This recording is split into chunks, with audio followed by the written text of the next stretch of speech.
Mixed by Raja Gupta ji.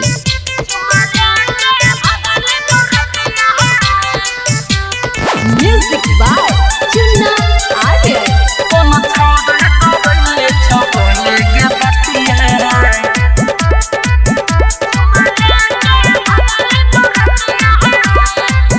हेगे कोन छौड़ा संगे तू कइले हभोर हमरा बुझाइ छौ चुसल तो हठोर गे कहाँ छले बोले न कथी हेगे कोन छौड़ा संगे तू कइले हभोर हमरा बुझाइ छौ चुसल तो हठोर गालू पतोरा बुझाइ छौ निशानी कोन छौड़ा गइले छौ बोले गे दतिया घट गेलै घटना बियाह के रतिया चुमा लेके भगल बरतिया Mixed by Raja Gupta ji.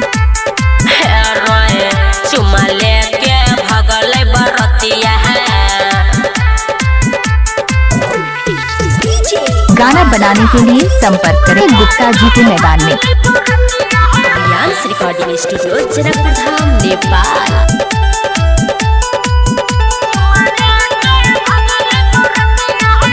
गजबे समाइल रहलै हाथ में मोबाइल रहलै देख के जवानी हमर छोरा गरमाइल रहलै की कहियो रे छोड़ी डीजे पक हमर हिलाई देलही सब छहुरा के पहनी छोड़ाई देलही मैन ले नहीं हमर बात गे छोड़ी में तो संगे ले जाके हिलैबो गे खटिया घट गेल घटना सखी के बियाह के रतिया चुमा लेके भगल बरतिया Mixed by Raja Gupta ji. हे रोए चुमा लेके भगल बरतिया DJ राजा कुमार गुप्ता जयनगर बेला। बादल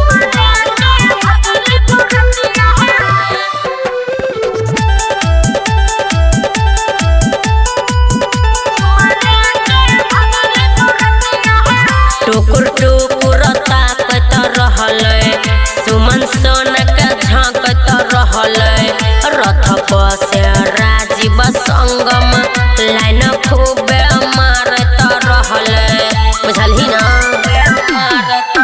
हेगे सही सही कहै छलौ राइटर निखिल अरुण जहला के हेलौ तोहरे पदिल करै छै माना हमरा लक्ष्मी परविंदर से छौड़ी मिलाई के अखिया घट गेल घटना सखी के बियाह के रतिया चुमा लेके भगल बरतिया Mixed by Raja Gupta ji.